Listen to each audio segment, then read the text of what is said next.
Welcome to freedom world. ഇന്ന് നിങ്ങളോട് ഞാൻ പറയാൻ പോകുന്നത് നമ്മുടെ ഈ ലോകത്തിലെ ഏറ്റവും വിഷമയമുള്ള നമ്മളെ തന്നെ അപകടകരമാക്കുന്ന 10 എനിമൽസ് ഏതൊക്കെയാണെന്നാണ്. അപ്പൊ നമുക്ക് വീഡിയോയിലേക്ക് പോവാം. Number 10, Asian tiger snake. സാധാരണയായി കൊളുംബ്രിഡേ കുടുംബത്തിലെ ഉഗ്രവിഷമുള്ള പാമ്പാണ് ഇത്. ഈ ഇനം കിഴക്കൻ ഏഷ്യയിലും തെക്ക് കിഴക്കൻ ഏഷ്യയിലും നിന്നുള്ളതാണ്. ഇതിന്റെ കളർ വർണ്ണ പാറ്റേൺ ഒലിവ് മങ്ങിയ പച്ചയാണ്. ശരാശരി മൊത്തം നീളം സാധാരണയായി 60 മുതൽ 100 സെന്റിമീറ്റർ വരെയാണ്. ഇവരുടെ പ്രധാന ആഹാരം തവളകളാണ്. Number 9, hooded പിറ്റോഹുയി. ന്യൂഗിനിയിൽ കാണപ്പെടുന്ന പിറ്റോഹുയി ജനുസിലെ ഒരു പക്ഷി ഇനമാണ് ഇത്. ചുവപ്പ് കലർന്ന തവിട്ട് നിറവും കറുപ്പ് നിറവുമുള്ള തൂവലുകളുള്ള ഇടത്തരം പാട്ടുപക്ഷിയാണിത്. ചുരുക്കം ചില വിഷപക്ഷികളിൽ ഒന്നാണിത്.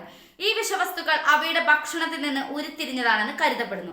കൂടാതെ വേട്ടക്കാരെ തടയാനും സംരക്ഷിക്കാനും ഇവ സഹായിക്കുന്നതാണ്. Number 8, hawksbill sea turtles. ചെലോണിയുടെ കുടുംബത്തിൽപ്പെടുന്ന വംശനാശ ഭീഷണി നേരിടുന്ന ഒരു കടലാമയാണ് ഹോക്സ് ബിൽ കടലാമ. ഉഷ്ണമേഖലാ സമുദ്ര നദീമുഖ ആവാസ വ്യവസ്ഥകളിൽ മാത്രം പരിമിതമായ ഒരു ആഗോള വിതരണമാണ് ഈ ഇനത്തിനുള്ളത്. മറ്റ് കടലാമകളുടേതിന് സമാനമാണ് ഹോക്സ് ബില്ലിന്റെ രൂപം. വളരെയധികം വിഷാംശം അടങ്ങിയിട്ടുള്ള ഒരു ആമയാണ് ഇത്. Number 7, cane toad. തെക്കേ അമേരിക്കയിലും മധ്യ അമേരിക്കയിലും കാണപ്പെടുന്ന ഒരു വലിയ കരയിലെ തവളയാണ് ഇത്. ഇതൊരു വെള്ളപ്പൊക്ക പ്രദേശത്താണ് ആദ്യമായി കണ്ടെത്തിയത്. കരീബിയൻ തവള ഒരു സമൃദ്ധമായ പ്രജനനമാണ്. പെൺതവളകൾ ആയിരക്കണക്കിന് മുട്ടകളുള്ള ഒരു കൂറ്റം മുട്ടകൾ ഇടുന്നു. 24 സെന്റിമീറ്റർ ആണ് ഇതിന്റെ മൂക്കിന്റെ നീളം. Number 6, poison Dart frog.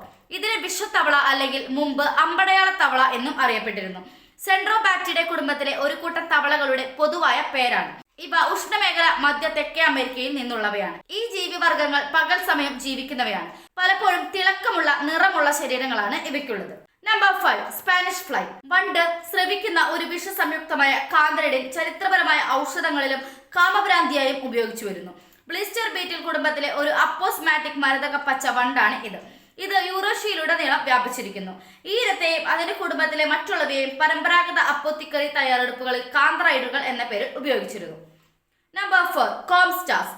ആസ്ട്രോപെക്ടീനിയുടെ കുടുംബത്തിലെ ഒരു കടൽ നക്ഷത്രമാണ് ഇത്. ഇന്തോ പസഫിക് മേഖലയിലുടനീളം കാണപ്പെടുന്ന ഈ ജനുസിലെ ഏറ്റവും വ്യാപകമായ ഇനമാണിത്. ഇത് ധാരാളം മുള്ളുള്ള ഒരു ജീവിയാണ്. ചീപ്പ് നക്ഷത്രത്തിന്റെ മുകൾ ഭാഗം ഇരുണ്ട പർപ്പിൾ നിറമാണ്. അതേസമയം അടിഭാഗം ഓറഞ്ച് നിറമായിരിക്കും. Number 3, rough skinned newt. തൊലിയിൽ നിന്ന് പുറന്തള്ളുന്ന ശക്തമായ വിഷവസ്തുവിന് പേരുകേട്ട ഒരു വടക്കേ അമേരിക്കൻ ന്യൂട്ടാണ് പരുക്കൻ തൊലിയുള്ള ന്യൂട്ട് അല്ലെങ്കിൽ റഫ് സ്കിൻ ന്യൂട്ട്. പരുക്കൻ തൊലിയുള്ള ന്യൂട്ടുകളുടെ ആവാസ വ്യവസ്ഥകൾ പസഫിക് വടക്കു പടിഞ്ഞാറൻ പ്രദേശങ്ങളിൽ കാണപ്പെടുന്നു. വേട്ടയാടലിനെതിരെയുള്ള പ്രതിരോധമായി പല ന്യൂട്ടുകളും ചർമ്മഗ്രന്ഥികളിൽ നിന്ന് വിഷവസ്തുക്കൾ ഉൽപ്പാദിപ്പിക്കുന്നു.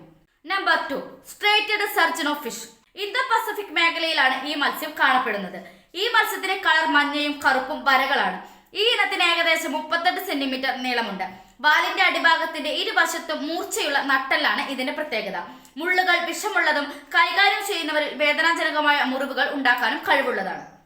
Number 1, puffer fish. ഏകദേശം 100 ഇനം മത്സ്യങ്ങളാണ് ഇതിലുള്ളത്. ഭീഷണി നേരിടുമ്പോൾ വെള്ളം വിഴുങ്ങുന്നതിലൂടെ അവ സാധാരണ വലുപ്പത്തിന്റെ ഇരട്ടി വരെ വീർക്കുന്നതിനാൽ അവയെ പഫർ ഫിഷ് എന്ന് വിളിക്കുന്നു. ഈ വലുതായ അവസ്ഥയിൽ പഫർ ഫിഷിന് അവയുടെ സാധാരണ വേഗതയുടെ പകുതിയിൽ മാത്രമേ നീന്താൻ കഴിയൂ. ഏറ്റവും വിഷമുള്ള ജീവിയാണ് ഇത്. ഈ വീഡിയോ നിങ്ങൾക്ക് ഇഷ്ടമായ ലൈക്ക് ചെയ്യുക. അതുപോലെ നിങ്ങളുടെ അഭിപ്രായങ്ങളും നിർദ്ദേശങ്ങളും കമന്റ് ബോക്സിൽ ടൈപ്പ് ചെയ്യുക. Thanks for watching.